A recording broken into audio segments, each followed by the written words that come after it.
چند گویی من بگیرم عالم، این جہان را پر کنم از خود ہمی۔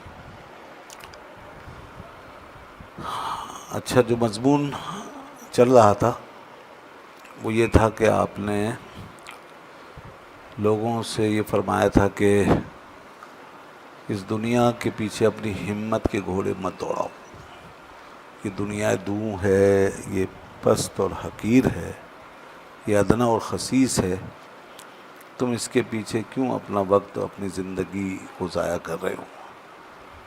تم آدم کی اولاد ہو، اور آدم جو ہیں اللہ کے نائب و خلیفہ تھے، ان کو اللہ تبارک و تعالی نے اپنا مقرب قرار دیا، تو وہ تو اللہ کے راز شناس تھے اور علم و معرفت کے حامل تھے، تو تمہارے اندر بھی یہ جوہر ہونا چاہیے تھا، مگر تم نے تو اپنے آپ کو دنیا کے لیے جیسے فنا کر لیا۔ تو شعر آیا تھا نا آخر آدم زادئی اینا خلف، کہ آخر تو آدم کی اولاد ہی تو ہے اینا خلف، چند پنداری تو پستی را شرف، کب تک تو اس پستی کو بلندی اور شرف سے تعبیر کرتا رہے گا؟ کہ دنیا میں پستی ہے تو اس کو سمجھ رہا ہے کہ یہ تیری عظمت و بلندی ہے۔ تو یہ بات پیچھے بیان فرمائی، یعنی دنیا کو چھوڑنے، دنیا کو ترک کرنے کی تعلیم آپ نے دی تھی۔ اسی سلسلے کا ایک آخری شعر تھا، پھر ہم اس کے بعد ایک دوسرے مضمون میں آئیں گے۔ تو آج جو یہ شعر آخری اس کا یہ کہ چند گوئی من بگیرم عالمی، کب تک تو کہتا رہے گا کہ میں اس عالم پر اپنی حکومت قائم کروں گا، عالم کو فتح کروں گا، عالمگیر بنوں گا۔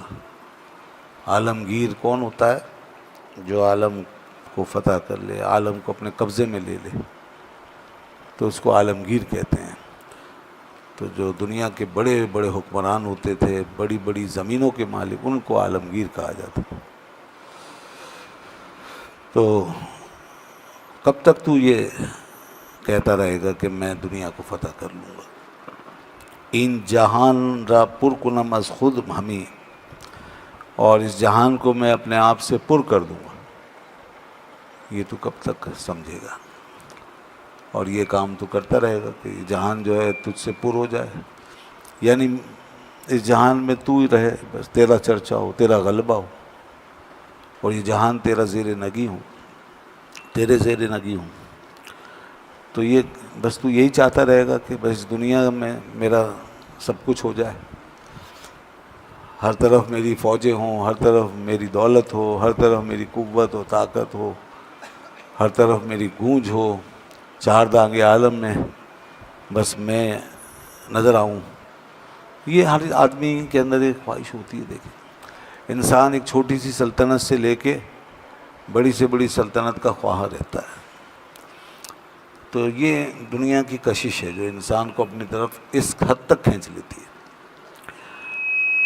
تو اب پہلے والی باتیں اور یہ آج کا شعر، اس کو ملا کے اب ان کا مدعا یہ ہے کہ تو اس دنیا کو چھوڑ دے، اس دنیا میں اپنی شان و شوکت کے ڈنکے بجوانا چھوڑ، اس حرص و ہوس سے نکل، اور اس کو اس طرح مت دیکھ کہ دنیا کو دنیا کے لیے تو لیتا رہے، اس میں تو کچھ بھی نہیں ہے۔ ایک بہت بڑے بزرگ ہوئے ہیں سلسلہ اشرفیہ کے، خواجہ مخدوم اشرف جہانگیر سمنانی رحمۃ اللہ علیہ، انہوں نے سلطنت چھوڑ دی تھی جب وہ سمنان میں، ایران اور عراق کے سنگم پہ ایک سلطنت تھی بہت مشہور، سمنان کا علاقہ تھا، وہاں کے وہ خاندانی سلطان تھے۔ تو ان کے باپ دادوں سے سلسلہ چلا آ رہا تھا، پھر وہ اس کے والی و وارث بنے تو پھر انہوں نے اس کو ترک کر دیا۔ جب وہ چھوڑ کر وہاں سے آئے تو یہاں پر ہندوستان میں ایک علاقہ تھا، تو پنڈوا کا علاقہ، یہ بنگال میں، یہاں ایک بہت بڑے بزرگ تھے خواجہ گنج نبات پنڈوی رحمۃ اللہ علیہ، ان کے پاس ان کی امانت تھی، اور وہاں غیبی اشارہ تھا کہ آپ یہاں پر جائیں اور یہاں سے اپنی جو روحانی میراث ہے وہ حاصل کر لیں. تو پھر وہ یہاں پنڈوا آ گئے تھے. تو جب وہ وہاں سے چلے تھے نا تو انہوں نے ایک شعر کہا تھا, وہ کچھ اسی طرح کا تھا, ترک دنیا بگیر تا سلطان شبی. فرمایا کہ دنیا کو چھوڑ دے تاکہ تو سلطان ہو جائے, بادشاہ ہو جائے. محرم اسرار با جانان شبی, اور تاکہ تو محرم اسرار ہو جائے, محبوب کے اسرار اور اس کے بھیدوں کا محرم بن جائے. تو دنیا کو رکھ کر کے تو اس کا محرم نہیں بن سکتا. دنیا کو چھوڑ دے, دل سے نکال دے, تو پھر دیکھ تو اس کا محرم اسرار ہو جائے گا. برگزر از خواب و خور مردانہ وار. فرماتے ہیں کہ تو اس دنیا کی آسائشوں لذتوں سے اور یہ کھانے پینے اور عیش و مستی کرنے سے نکلا, مردانہ وار تو اس سے نکلا. تازِ راہ عشق تو بجانان شوی, تاکہ تو راہ عشق سے محبوب تک پہنچ جائے, تجھے محبوب کا وصال نصیب ہو جائے. تو پتہ یہ چلا کہ دنیا کو چھوڑنے کے بعد ہی انسان جو ہے نا وہ محبوب تک پہنچ سکتا ہے, کیونکہ یہ دنیا اللہ کے اور بندے کے درمیان سب سے بڑا حجاب ہے. اس لیے اس کا نام دنیا ہے. دنیا نکلا ہے, یہ ادنا سے ہے, دنیا یدنا یعنی پست ہونا, اسی سے ادنا ہے, پست حقیر. تو اسی سے دنی ہے, دنی کہتے ہیں پست کو, حقیر کو. تو پست اور ادنا چیز ہے, چونکہ یہ اس لیے اس کو دنیا کہا گیا. اور یہ پست اس لیے ہے, ادنا اور حقیر اس لیے ہے کہ یہ بندے اور حق کے درمیان حجاب ہے, یہ اس کے لیے رکاوٹ ہے. یہ بندے کو حق سے ملنے نہیں دیتی. تو یہ دنیا کی مذمت جو ہے یہ ہر جگہ آپ کو ملے گی, اور یہ قرآن و حدیث کا نچوڑ ہے. قرآن و حدیث کا بھی یہ نچوڑ ہے. یہ کوئی ایسا نہیں کہ تصوف نے کوئی نیا راستہ بتایا. دراصل دین کا مقصد یہی ہے کہ بندے کو خدا تک پہنچنا ہے. اس لیے اللہ نے یہ شریعت جو ہے ہمیں عطا فرمائی ہے. اب شریعت گویا کہ یہ وہ رصدگاہ ہے کہ جہاں سے ہم مشاہدہ کرتے ہیں حق کے انوار کا. شریعت ایک رصدگاہ ہے. رصدگاہ کا مطلب کیا ہوتا ہے؟ جہاں سے آدمی مشاہدہ کرتا ہے. کس کا؟ جیسے ستاروں کا, سیاروں کا, آسمانوں کا. تو یہ دنیا کی رصدگاہ ہوتی ہے. تو حق کی رصدگاہ جو ہے وہ شریعت ہے. تو اب یہ بزرگان جو ہیں نا, ان کا فوکس اس بات پہ ہوتا ہے کہ تم جب شریعت کی رصدگاہ میں داخل ہو تو تمہیں حق کا مشاہدہ کیوں نہیں ہو رہا؟ جب تم شریعت پہ چل رہے ہو تو حق کو کیوں نہیں پا رہے؟ یہ اصل میں ان کا اصل نشانہ ہے, یہ بات اصل ٹارگیٹ. تو پھر وہ یہ کہتے ہیں کہ اس کی وجہ یہ ہے کہ تم شریعت کی رصدگاہ میں دنیا لے کر آ گئے ہو ساتھ. تم شریعت کی رصدگاہ میں تو آئے ہو مگر دنیا ساتھ آ گئی ہے. اور جو تمہاری دوربین پر, ٹیلیسکوپ کے اوپر جو میل و مٹی جم گیا ہے وہ یہ دنیا ہے. تو اب کیسے ہوگا کہ مشاہدہ کر سکو؟ تو اس لیے اس کو صاف کرو. اپنے آئینہ قلب کو, جو ٹیلیسکوپ آپ کا ہے وہ آپ کا آئینہ قلب ہے, وہ آپ کا دل ہے. تو اس کو آپ اس دنیا کے گرد و غبار سے صاف کریں. تو بس یہ وہی مقصد ہے جس کو پورا کرا رہے ہیں. اچھا, اب یہاں پر دیکھیے آگے جو اب مضمون چلے گا وہ بڑا زبردست ہے. اب یہ ایک علاج بتا رہے ہیں ہمیں. 5 چیزیں ہیں جو دنیا کو چھوڑنے کی راہ میں حائل ہوں گی, اور یہ سب کے ساتھ, ہر ایک کو اس سے واسطہ پڑے گا. 5 چیزیں, اور یہ بہت خطرناک قسم کے پہاڑ ہیں جو حائل ہوتے ہیں, لیکن یہ اس کو ایسے اڑا دیں گے جیسے کوئی ریت کا پہاڑ. ہاں, تو وہ 5 سوالات اور 5 حجابات یا 5 رکاوٹیں کہ دنیا چھوڑنے کے بعد, دنیا چھوڑنے کی صورت میں ہم ان کو اپنے سامنے پائیں. تو اس میں پہلی چیز جو ہے وہ یہ ہے کہ سب سے پہلا خیال انسان کو یہ آتا ہے کہ میں نے دنیا کی طلب میں اب تک جو بھاگ دوڑ کی اور میں نے اب تک کی جو زندگی گزاری، اس کے اندر میں نے گناہوں کا اتنا ڈھیر لگا لیا ہے کہ اب میرا ان گناہوں کو بخشوانا بڑا مشکل۔ وہ گناہ جو ہے نا وہ میرے لیے سب سے بڑی رکاوٹ۔ میں نے تو پتہ نہیں کیا کیا کر لیا اور کون کون سے گناہ کر بیٹھا ہوں میں، اور گویا میں نے تو زمین بھر دی ہے گناہوں سے۔ تو اب اتنے گناہوں کے بعد کیا یہ ممکن ہے کہ میں دنیا چھوڑ کے اب کوئی کامیابی حاصل کروں، حق کو پا سکوں؟ پہلا مسئلہ تو یہ ہے۔ اور دوسرا مسئلہ یہ ہے کہ گناہوں کو چھوڑنے کا ایک مسئلہ ہے، دوسرا یہ ہے کہ میں دنیا کے تعلقات اور اس کے علاقات میں بہت پھنسا ہوں۔ یعنی میں نے جو اب تک کارپورل قسم کی زندگی، مٹیریلسٹک زندگی گزاری ہے، تو اس میں تو سارے تعلقات اور رابطے بھی میرے اسی نوعیت کے تھے۔ میری دوستیاں دنیاوی تھیں، میری رشتہ داریاں دنیاوی تھیں، سب مٹیریل بیسڈ تھیں، سب فزیکل بیسڈ۔ اس میں کوئی روحانیت کا عنصر نہیں تھا، اس میں کوئی آخرت کا تصور نہیں تھا، وہ تو سارا دنیا داری، یعنی کاروبار ہے، تجارت ہے، لین دین ہے، معاملات ہیں، محبت ہے، نفرت ہے، سب دنیا کے لیے تھا۔ یہی ہوتا ہے نا، بالکل سیکولر جو ایک ہوتا ہے نا مائنڈ سیٹ یا سیکولر وے آف لائف، اس انداز سے میں نے زندگی گزاری۔ تو اس نے تو ایک ایسا جال بنا دیا ہے جس میں پھنسا ہوا ہوں۔ تو میں اس سنگین جال سے کیسے نکل سکتا ہوں، اس پیچیدہ جال سے؟ دوسرا مسئلہ یہ۔ اور تیسرا مسئلہ یہ ہے کہ اس دنیاوی زندگی کے اندر میرے باطن میں، میرے ذہن میں، فکر میں جو کچھ بھی بسا ہوا ہے، خیال کی سطح پر، وہم کی سطح پر، علم کی سطح پر، نالج کی سطح پر، تحقیق کی سطح پر، وہ سارا دنیا کا میٹر ہے۔ وہ دنیا ہی دنیا ہے۔ یعنی میرے خیال میں دنیا ہے، میری فکر میں دنیا ہے، میرا علم دنیاوی ہے، میری سوچ کے سارے دھارے دنیا کی طرف جاتے ہیں۔ تو میں تو اندر بھی اسی طرح جکڑا ہوا ہوں پورا کا پورا، جیسے آپ نے دنیا کی ڈگریاں لی ہوئی ہیں۔ جب دنیا کی زندگی میں لوگ رہتے ہیں دنیا کی ڈگریوں کے حامل ہیں، اور انہوں نے جناب کیا کیا کیا ہوا، بڑی بڑی ڈگریاں۔ آج کل تو خیر علوم ہزاروں ہیں، بڑے بڑے علوم الگ ہیں، پھر ان کے نیچے برانچز ہیں بے شمار قسم کی۔ تو یہ سارے علوم اور ان کی ڈگریاں، پروفیشنل لائف، تو میرا تو سارا کچھ اندر سے بھی دنیا کے اندر جکڑا ہوا ہے۔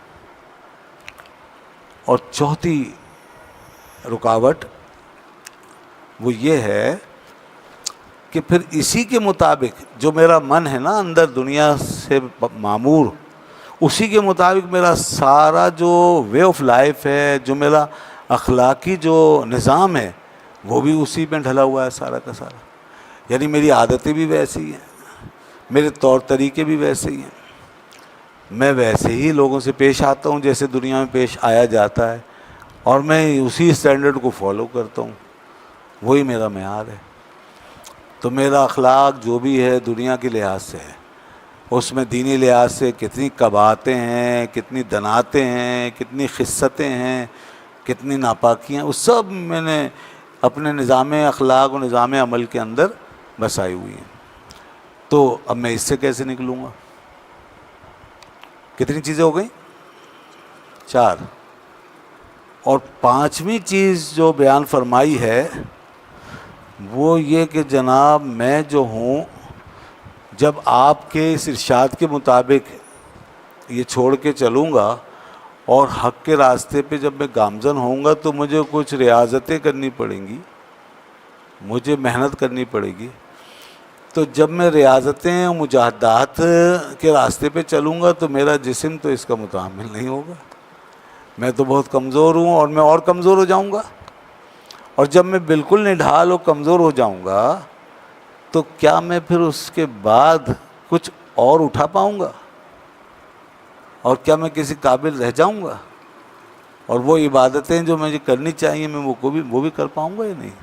کیونکہ میرا جسم تو بالکل ویران ہو جائے گا اور ختم ہو جائے گا۔ یہ بڑی جینوئن چیزیں ہیں 5، اور یہ ہر ایک کے ساتھ جس کو بھی یہ اپنے اندر ایک انقلاب لانا ہے نا، دنیا سے نکل کے ادھر طالب حق ہونے کے لیے اور سالک راہ تصوف بننے کے لیے، تو اس کو یہ 5 بڑی بڑی رکاوٹیں پیش آئیں گی۔ اب اس کے لیے یہ 4-5 اشعار ہیں، اور اس میں سارے ان پہاڑوں کو انہوں نے جیسے ایک تنکے کی طرح بہا دیا، بالکل صاف کر دیا۔ سبحان اللہ۔ پہلی چیز دیکھیے جناب، سب سے پہلے کہ گناہوں کا بہت بار ہے نا، بہت گناہ ہیں، اور بھری پڑی ہے زمین، گویا یہ زمین آسمان سب میرے گناہوں سے بھرے، فرض کر لیں اتنے گناہ ہیں۔ اس کو سامنے رکھ کے آپ فرماتے ہیں، گر جہان پر برف گردد سر بسر، گر جہان پر برف گردد سر بسر، تاب خور بگدازدش از یک نظر۔ فرماتے ہیں اگر یہ جہان پورا کا پورا برف سے بھرا ہوا ہو، سر بسر، اینڈ ٹو اینڈ، پورا جہان، پوری زمین برف سے ڈھکی ہوئی ہو، یہ گناہ ہے۔ ہمارے گناہ اسی طرح ہیں، کوئی برف جمی ہوئی ہے پوری دنیا پہ۔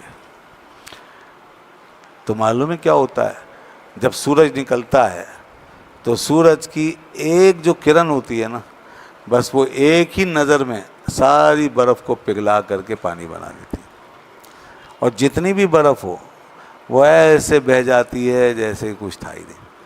اور حقیقت ہے، جب آپ برف دیکھو گے نا تو آپ حیران ہو جاؤ گے کہ یا اللہ یہ کیا، اور یہ برف کیسے جائے گی، یعنی ناممکن لگتا ہے نا۔ آپ ان علاقوں میں جائیں، شمالی علاقہ جات میں جہاں برف باری ہوتی ہے، ہم نے دیکھا ہے برف باری کا موسم، اور پھر دوسرے موسم میں جائیں آپ تو آپ کہیں گے وہی جگہ ہے۔ یعنی کل ہم آئے تھے تو یہاں سفید جیسے چاندنی بچھی ہوئی تھی، اور سب کچھ جو ہے وہ ایک سفید چاندنی کے نیچے دبا ہوا تھا، اور کچھ بھی مطلب نظر نہیں آتا سوائے سفیدی کے۔ اور پھر اس کے بعد جب آپ جاتے ہیں اگلے دن اور کڑاکے کی دھوپ نکلی ہو، مثال کے طور پر ایسی دھوپ نکل جائے وہ بہت تیز ہو، اللہ کی شان ہے وہ آہستہ آہستہ پگھلتی ہے، لیکن اگر ایسی دھوپ نکل جائے کہ جس کی تجلی بہت تیز ہو تو دوسرے دن ساری برف غائب ہو جائے گی اور سارا منظر پھر سے کھل کے اوپر آ جائے گا۔ تو فرماتے ہیں کہ بندے تو فکر کیوں کرتا ہے، اگر تیرے گناہ اتنے ہیں جیسے کہ برف زمین پہ چھائی ہوئی، تو اس ذات حق کی ایک تجلی کافی ہے، بس وہ ایک تجلی فرمائے گا اور تیرے گناہوں کی ساری برف پگھل کے بہہ جائے گی، تو بالکل پاک صاف ہو جائے گا۔ اور کیا ایسا ہوا نہیں کہ اصحاب میں کیسے کیسے لوگ آئے اور انہوں نے آ کے اپنے جب داستان سنائی اور اپنی زندگی کے بارے میں بتایا کہ حضور ہم نے تو بہت بڑے بڑے گناہ کیے ہیں، کیا ہم بخشے جائیں گے؟ ایک صاحب نے تو ایسی داستان سنائی اپنی بچی کو قتل کرنے کی کہ اللہ کے محبوب صلی اللہ علیہ وسلم پر بھی گریہ طاری ہو گیا، اور ساری محفل پہ گریہ طاری ہو گیا کہ میں نے اپنی بچی کو ایسے دفن کیا۔ تو کیا پھر بھی کیا میرا گناہ بخشا جا سکتا ہے؟ کیا اللہ کی رحمت پھر بھی میرے گناہ سے بڑی ہے؟ تو آپ نے پھر فرمایا بھیگی ہوئی آنکھوں کے ساتھ کہ اللہ کی رحمت تیرے گناہ سے پھر بھی بڑی ہے، اور جب تو توبہ کر لے گا تو وہ اس کو بھی معاف فرما دے گا۔ تو جناب ایسے ایسے لوگ آتے تھے۔ کہتے ہیں کہ کچھ لوگوں نے مشرکوں میں سے بہت زیادہ ظلم کیا تھا، اور بہت زنا کیے تھے، اور بہت بدکاریاں کی تھی۔ انہوں نے پھر یہ سوال بھیجا بارگاہ رسالت میں، کیا ہماری بھی بخشش ہو سکتی ہے؟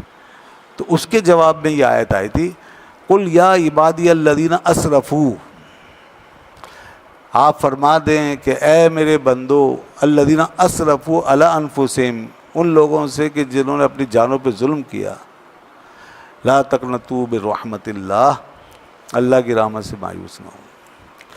تو یہ آیت ان لوگوں کے لیے آئی خاص طور پر۔ تو مطلب کہنے کا یہ ہے کہ ہمیں اس بات کی فکر نہیں ہونی چاہیے۔ اگر ہم نے یہ تہیہ کر لیا ہے کہ اب حق کے راستے پہ چلنا ہے، پہلی بات تو یہ ہے کہ آپ کا تہیہ، آپ کا ارادہ، آپ کا عزم ہونا چاہیے۔ تو پھر اس بات کی فکر چھوڑ دو کہ اب اتنے گناہوں کا کیا ہوگا، گناہ سارے اس کے حوالے۔ اور وہ ایک رحمت کے پانی سے سب دھو دے گا. ٹھیک ہے جی, یہ مسئلہ حل کر دیا.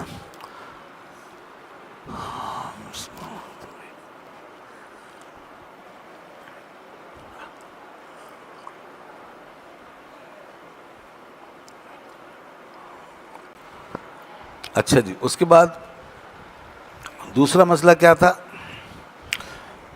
کہ میں تعلقات کی دنیا میں پھنسا ہوا ہوں. یہی تھا نا کہ میرے ساتھ پھر بہت سے تعلقات ہیں اور وہ دنیاوی ہیں, سارے سیکولر انداز کے ہیں. میری رشتہ داریاں سب جو ہیں وہ سب مٹیریلسٹک ہیں. تعلقات میرے دنیاوی ہیں, معاشرہ سوسائٹی میری سب دنیاوی ہے. تو اب اس سے میں کیسے نکلوں, یہ ایک جال ہے. اب فرماتے ہیں وزر او کو وزر چن او 100,000 نیست گردانت خدا از یک شرار. اس کا بوجھ سارا کا سارا, اس کا جو بوجھ ہے, تعلقات کا بوجھ جو اس کے اوپر ہے, یہ جو سوسائٹی کا بوجھ لے کے پھر رہا ہے. وزر چن او 100,000, ارے یہ کیا ہے, اگر اس جیسے لاکھوں کا بھی بوجھ ہو اور ایسے لاکھوں کیس ہوں اور کتنے ہی بڑے جال ہوں جو تعلقات کی بنا پر بچھ گئے ہیں اور اس کے ارد گرد پھیل گئے ہیں, تو اس کا بھی کوئی غم کرنے کی ضرورت نہیں ہے. اگر وہ رب چاہے تو نیست گردانت خدا از یک شرار, وہ ایک ہی شرار عشق سے سب کو جلا کے خاک کر دے گا. اس کا کوئی مسئلہ نہیں. ایک شرار عشق چاہیے, عشق کی ایک لہر چاہیے, محبت کی ایک لہر چاہیے. یہ بندے کے سینے سے اٹھے گی, اتنی پاورفل ہے عشق کی لہر, اتنی پاورفل ہے, اور یہ آگ اتنی تیز ہے, اس میں اتنی حرارت ہے کہ ایسے سارے جال جو تعلقات کے ہم بچھا کے رکھتے ہیں اور جس میں پھنس جاتے ہیں مکڑی کے جالے کی طرح, سب کے سب جل کے راکھ ہو جائیں. نیست گردانت, اس کو نابود کر دے گا وہ خدا از یک شرار. تو بتایا کہ عشق کی طاقت, یہ جب آپ ظاہر اس طرف بندہ مائل ہوگا تو عشق کی طاقت سے آگے بڑھے گا, یعنی اسے اللہ کی محبت وہ اپنی طرف کھینچ رہی ہے.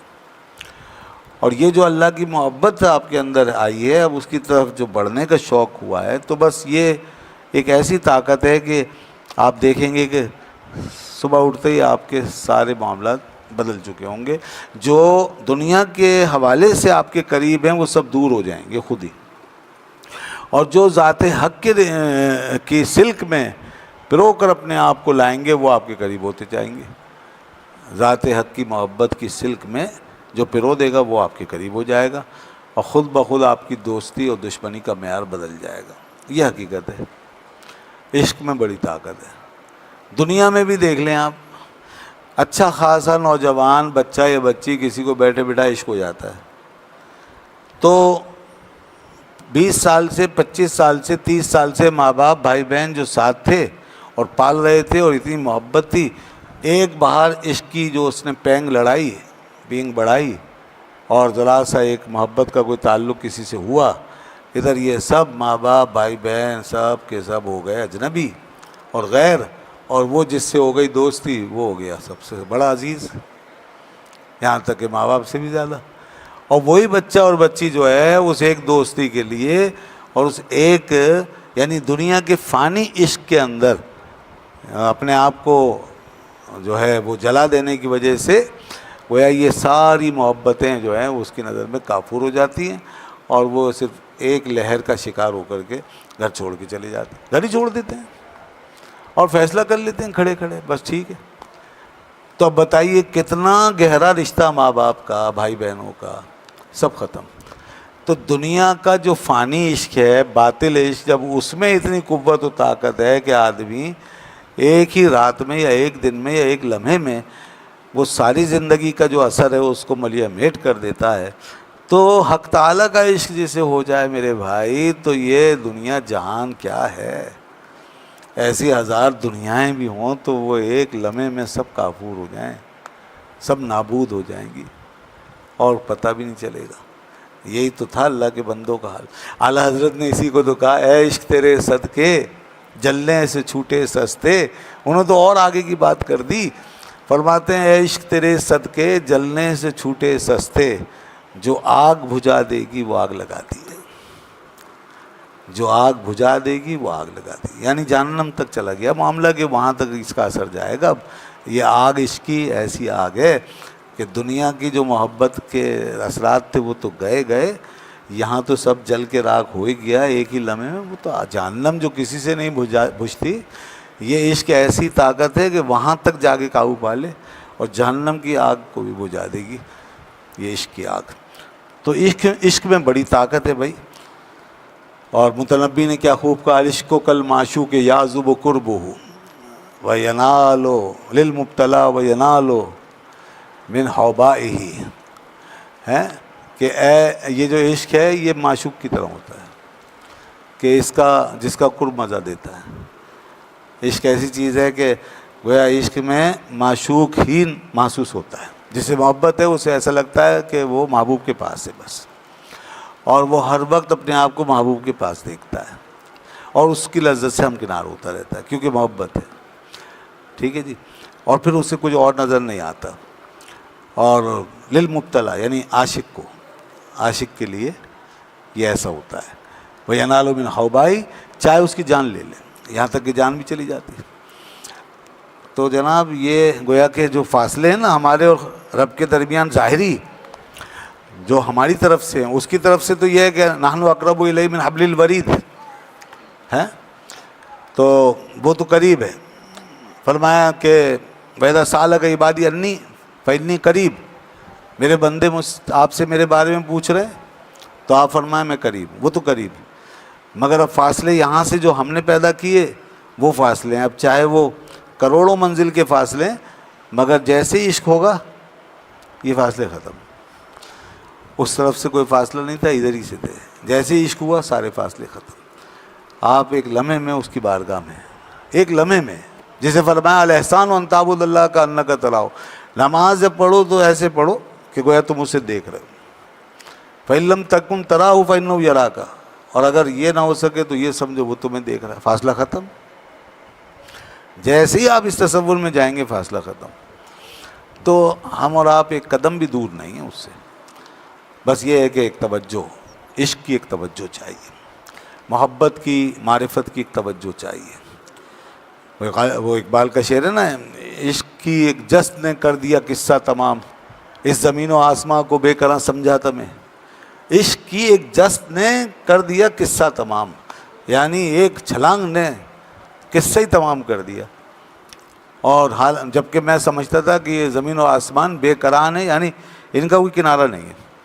مگر کیا بات ہے عشق کی کہ ایک چھلانگ نے ہمیں یہاں سے وہاں پہنچا دیا, 7 آسمان 7 زمین پتہ بھی نہیں چلے. اور آپ نے پیچھے شعر پڑھے تھے اسی میں حضرت مولانا روم رحمۃ اللہ علیہ کے, وہ بھی بڑے زبردست تھے. شاد باد اے عشق کے سودائے ماں, شاد باد اے عشق کے خوش سودائے ماں, یعنی اے عشق شاد رہو آباد رہو, آپ ہمارا کتنا ہی اچھا جنون ہو. خوش سودائے ماں, سودا کہتے ہیں جنون کو, آپ ہمارا کیا ہی اچھا جنون ہو. شاد آباد رہو اے عشق. تو عشق کو یہ داد دی اور عشق کو شاد باش کہا, اور کہا کہ آپ ہمارا کتنا اچھا جنون ہو. اے طبیب جملہ علت ہائی ماں, اور آپ کی کیا بات ہے اے عشق کہ آپ ہماری تمام بیماریوں کے طبیب ہو. آپ ہماری تمام بیماریوں کے طبیب ہو. حقیقت ہے یہ بات, محض شاعرانہ نہیں ہے, یہ ایک بہت بڑی حقیقت ہے کہ عشق کے ساتھ ہی آپ کی ساری بیماریوں کا علاج ہو جائے گا. وہ جو اندر دنیا کی محبت, جھوٹے خداؤں کی محبت, باطل خواہشیں, اور یہ جو بیماریاں گناہوں کی عادتیں لذتیں, سب عشق جو ہے یہ ایسی چیز ہے. وہ اسی لیے فرما رہے ہیں اے طبیب جملہ علت ہائے ماں, اور اے دوائے نخوت و ناموس ماں.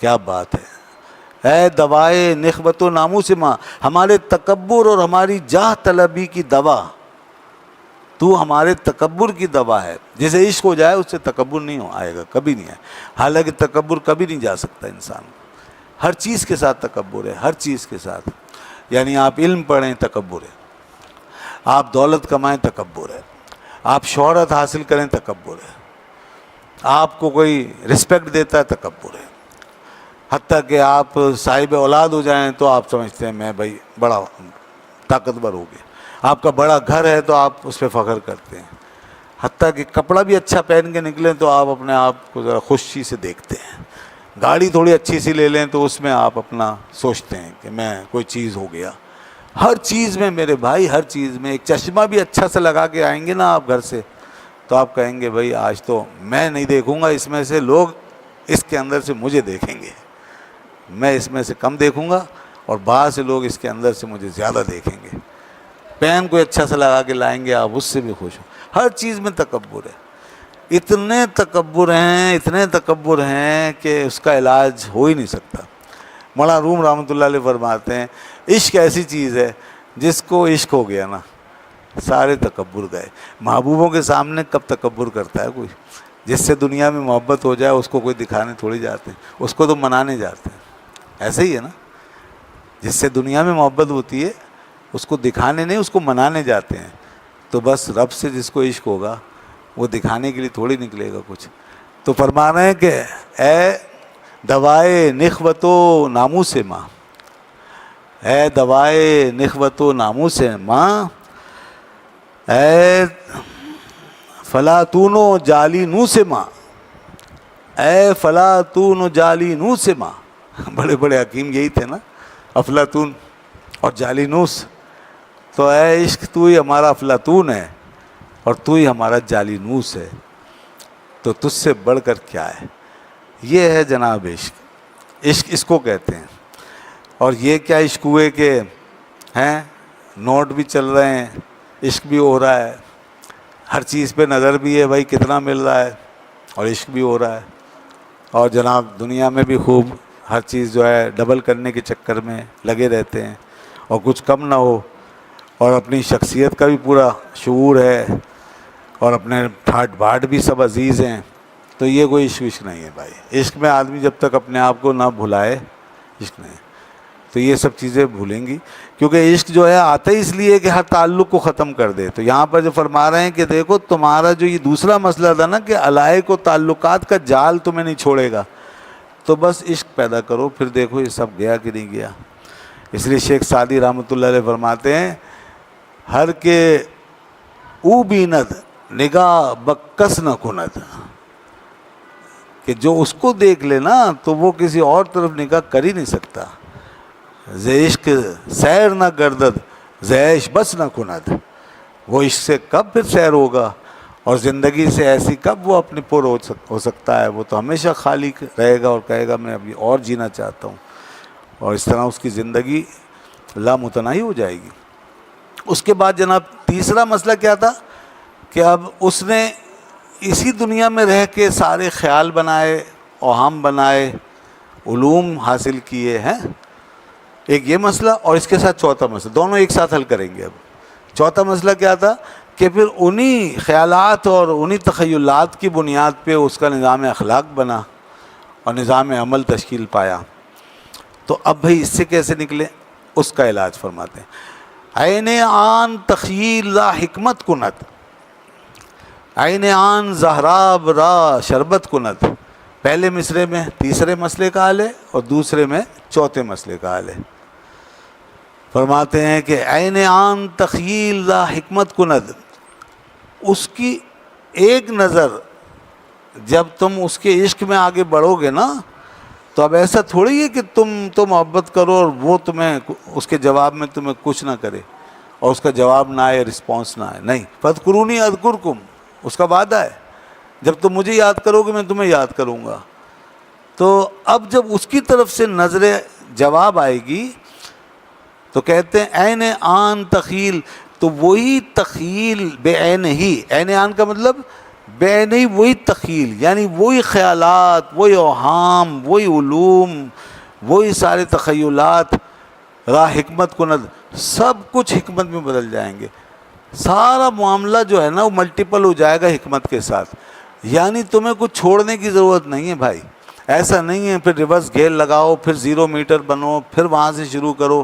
نہیں، کوئی نقصان نہیں ہوا. تم نے ڈگریاں لی ہیں، سب کام آ جائیں گی.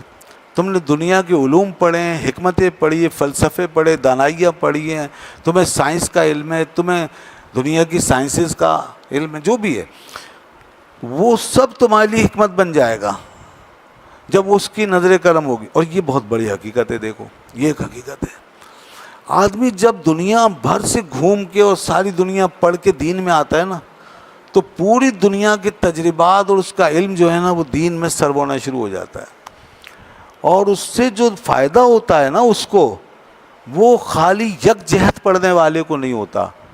یعنی وہ شخص جس نے صرف دین کا علم حاصل کیا فقط اور اس نے دنیا کا تجربہ حاصل نہیں کیا، تو وہ اس انداز سے کئی چیزوں کو نہیں سمجھے گا، نہ سمجھا سکے گا. جو کہ دنیا گھوم کے آیا اور پھر اس نے دین کو سمجھا، تو وہ جس طریقے سے استدلال کرے گا اور جس طرح وہ ایکسپلین کرے گا اس کی بات اور ہوگی. یہ آپ دیکھ لیں دنیا کے اندر بہت سے ایسے ڈاکٹر، انجینئر، پروفیسر، فلسفہ دان، حکیم، دانشور، بڑے بڑے انگریزوں میں ایسے. اب آپ یہ دیکھیں کہ 40 سال میں 50 سال میں مسلمان ہوئے، دنیاوی ڈگریاں تھیں، بہترین ڈاکٹر تھے، فلاسفر تھے، اسکالر تھے، دین میں آئے، مسلمان ہوئے، کچھ سال بیٹھ کے دین کو پڑھا، قرآن کو اسٹڈی کیا، اور وہ آپ کے سے کہیں زیادہ آگے نکل گئے. انہوں نے ایسی کتابیں لکھ دی کہ پوری دنیا میں چھا گئیں. وجہ کیا ہے؟ وجہ یہ کہ ان کا پورا علم جو ہے نا، جو انہوں نے دنیا میں رہ کے حاصل کیا تھا، وہ سارا کا سارا بروئے کار آ گیا دین کی ایک کروٹ سے. دین میں جب کروٹ لی نا تو سارا بروئے. اب یہ تو ہے ایک مطلب انٹیلیکچوئل لیول پہ بات کر رہا ہوں میں، مثال سمجھانے کے لیے. اور جو حضرت فرما رہے ہیں وہ تو اور معاملہ ہے، وہ معرفت کا معاملہ ہے. تو یہاں پھر کیا ہوتا ہے کہ انسان یہ سارا علم اور تجربہ لے کے ذات حق کے قرب میں داخل ہونا شروع ہو جاتا ہے. اور اس سارے علم کے ساتھ انسان اللہ تعالیٰ کی حکمتوں کے راز اور زیادہ خوبی کے ساتھ اور گہرائی کے ساتھ سمجھنے لگ جاتا ہے. تو یہ ہوتا ہے اصل میں اس معاملے میں. تیسرا جو آپ کا سوال تھا یہ اس کا حل ہے. ٹھیک ہے جی. یعنی یہ آپ کے جو تخیلات ہیں یہ تیقنات میں بدل جائیں گے. یہ جو آپ کے اوہام ہیں یہ اوہام آپ کے یقینیات میں بدل جائیں گے. یہ جو آپ کا دنیا کا علم ہے جو آپ کو گمراہ کر رہا تھا اور دنیا کی محبت میں آگے لے کے جا رہا تھا، یہ آپ کو لے جائے گا سیدھا پھر یہیں سے حق کی طرف. ابھی تک تو آپ اسی سورج چاند ستارے میں پھنسے تھے، اس کے بعد پتہ چلا کہ وہاں سے ایک دم سے خالق کے کون مکان کی بارگاہ تک پہنچ گئے اور پھر آپ نے اس کو جاننا شروع کر دیا. تو یہ فرما رہے ہیں عین آن تخیل حکمت کند، عین آن زہراب را شربت کند. اور اسی طرح وہ جو تعلقات کا زہر آپ پی رہے تھے گھوٹ گھوٹ، اور جس کی وجہ سے آپ کے اندر ایک وہ تھی کہ میں اس سے نہیں نکل سکتا اور یہ مجھے زہر اب ہمیشہ پینا ہی پڑے گا، تو کہتے ہیں اس زہر کو وہ اسی ایک نظر کرم سے شربت بنا دے گا. یہ پھر تعلقات آپ کے سارے خود ہی ایک شیریں شربت میں بدل جائیں گے. آپ دیکھیں گے کہ جب آپ میں تبدیلی آئے گی اور اس کی نظر ہوگی تو پھر آپ کس طرح انہی تعلقات کے اندر ایک مٹھاس اور شربت اور شیرنی اور ذائقہ جو ہے وہ پاتے چلے جائیں گے. تو یہ سب کچھ اس طرح رہے گا اور یہ ہوتا ہے، حقیقت ہے. انسان جو ہے جب دین میں ہی داخل ہوتا ہے، چاہے وہ عملی سطح پر صحیح اور معرفت کی سطح پر نہ پہنچا ہو، بھلے عملی سطح پر ہی وہ اتنی عزت پاتا ہے کہ کل تک تو اسے سمجھتے تھے سب چھوٹا اور بونا، اور جیسے ہی وہ دین میں آیا اور اس کا ایک دینی تشخص بنا تو سب کے لیے بزرگ ہو گیا بھائی. وہ پھر وہ بزرگ ہو گیا، یہاں تک کہ بڑے بڑے اسے عزت و اکرام سے دیکھنے لگے. جی ہاں بالکل، ہم نے اپنے خاندان میں اس کا تجربہ کیا. ہم کوئی سب سے بڑے تو نہیں تھے، تو کئی بڑوں سے چھوٹے تھے اور کئی چھوٹے ہم سے چھوٹے تھے، تو لیکن ہم ظاہر کئیوں کے نیچے ہیں. تو اب پہلے جب ہم اپنے جیسے اسکول لائف میں یا دنیاوی لائف میں تھے تو ہم چھوٹے کے چھوٹے ہی تھے، جتنے تھے اتنے ہی تھے. لیکن جب دین میں آئے اور ہم نے یہ دین کا علم پڑھنا شروع کیا اور دینی تشخص بننا شروع ہو گیا تو بھائی ہم چھوٹے سے ایک دم بڑے ہونے لگ گئے. ہم محسوس کرنے لگے کہ بڑے بڑے جو ہیں ہمیں بڑا دیکھ رہے ہیں اب, اور یہ اب آپ جناب سے ہی بات کر رہے ہیں اور بھائی جان بھی کہہ رہے ہیں. یہی کیا ہوا؟ اب وہ بھلے چچا ہیں, تایا ہیں, ہمارے بڑے ہیں, تو وہ ایسے بات کر رہے ہیں جیسے ہم ان کے برابر ہیں, حالانکہ ہم تو چھوٹے کے چھوٹے ہی تھے. تو دیکھیں اگر ہم ویسے ہی رہتے تو اتنے ہی رہتے, اور جس سے چھوٹے تھے اس سے چھوٹے ہی رہتے. لیکن جب اس طرف آئے, دین کی برکت لی اور یہ اللہ نے پہچان عطا فرمائی, تو وہ چھوٹا جو ہے بڑا ہوتا چلا گیا. پھر وہ تو آپ کا بھی یہی, سب کا یہی. تو یہ دین کے اندر انسان کو خود بخود تعلقات میں جیسے ایک دم سے تبدیلی آ جاتی ہے, اور وہ جو کڑواہٹ ہے زہر وہ شربت میں بدل جاتا ہے. زہر آپ کہتے ہیں وہ کڑوا زہریلا شربت, زہریلا پانی. عین آن زہراب را شربت کند, کہ اس زہریلے پانی کو وہ بے عین ہی کیا کر دے گا, شربت بنا دے گا. اچھا جی, یہ 2 مسئلے اور حل ہو گئے, 4 ہو گئے. اب 5واں مسئلہ رہ گیا, اور وہ 5واں مسئلہ کیا تھا کہ یہ جو ہوگا اب سفر, یہ ریاضت و مجاہدے کے بغیر نہیں ہوگا. اور اس ریاضت و مجاہدے میں میرے اس منحنی سے وجود کا کیا بنے گا کہ میں اپنے وجود کو اس طرح کھڑا کر سکوں گا اور میرا جسم برداشت کرے گا, میں تو گھل جاؤں گا. تو اس لیے اب اس کے بارے میں فرماتے ہیں, یہ آخری شعر ہے اس کا, فرماتے ہیں در خرابی گنج ہا پنہاں کند, در خرابی گنج ہا پنہان کند, خارا گل جسم ہارا جان کند. کہتے ہیں اے بندہ سالک, دیکھ خرابی کے اندر ہی اگر تو غور کرے تو خرابی یعنی ویرانی میں, کھنڈر میں اور ویران جگہوں میں ہی تو دیکھ اس کے خزانے وہیں رکھے ہیں سارے. اس کے خزانے ویرانوں میں ہوتے ہیں, باغوں میں نہیں ہوتے, چمنستانوں میں نہیں ہوتے. جتنے ویرانے ہیں نا وہاں خزانے ہیں. وہ دیکھ لو بلوچستان میں جا کے, ساری وہ کانے شانے, سونے کی کان ہے, ریکوڈے کے وغیرہ ہے, تو وہاں کیا ہے, ویرانہ. وہاں کیا ہے, پہاڑی پہاڑ ہے. دیکھو معدنیات کہاں نکل رہے ہیں, دیکھو ہیرے کہاں نکل رہے ہیں. یہ ہیرا دیکھو زمین میں کتنا جناب, 140 کلومیٹر سے لے کر 200 کلومیٹر نیچے تک زمین کے اندر یہ ہیرا بنتا ہے, انتہائی درجہ حرارت میں. بہت زیادہ ٹمپریچر اور زمین کے دباؤ سے جو نیچے کاربن ہے وہ کرسٹلائزڈ ہو جاتی ہے, پھر وہ ہیرا بنتی ہے.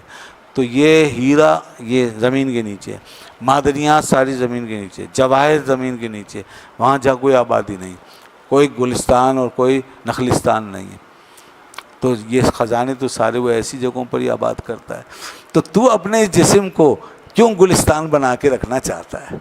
اگر تیرا جسم عبادت و ریاضت کے اوپر, ریاضت پہ سوار ہو کے اور اس کا بوجھ اٹھا کے کمزور ہو جاتا ہے, ویران ہو جاتا ہے, تو فکر نہ کر, یہیں سے خزانہ پیدا ہوگا. فرماتے ہیں در خرابی گنج ہا پنہان کند, خارا گل. اور تو اس کی قدرت دیکھ کہ وہ کانٹے کو گل بنا دیتا ہے. وہ ایسی ذات ہے کہ کانٹے کو گل بنا دیتا ہے. جسم ہارا جان کند, اور یہ جو جسم ہے ہمارا ثقیل اور کثیف, اس کو وہ لطیف جان بنا دیتا ہے. اس کو بنا سکتا ہے, جب لطیف بنا دے گا, اس کو ایسا کر دے گا ہلکا, اور اس کے اوپر روحانیت کو غالب کر دے گا. چنانچہ آپ دیکھو صوفیاء کرام کا یہ مشہور نعرہ ہے, اجسادنا ارواحنا وارواحنا اجسادنا.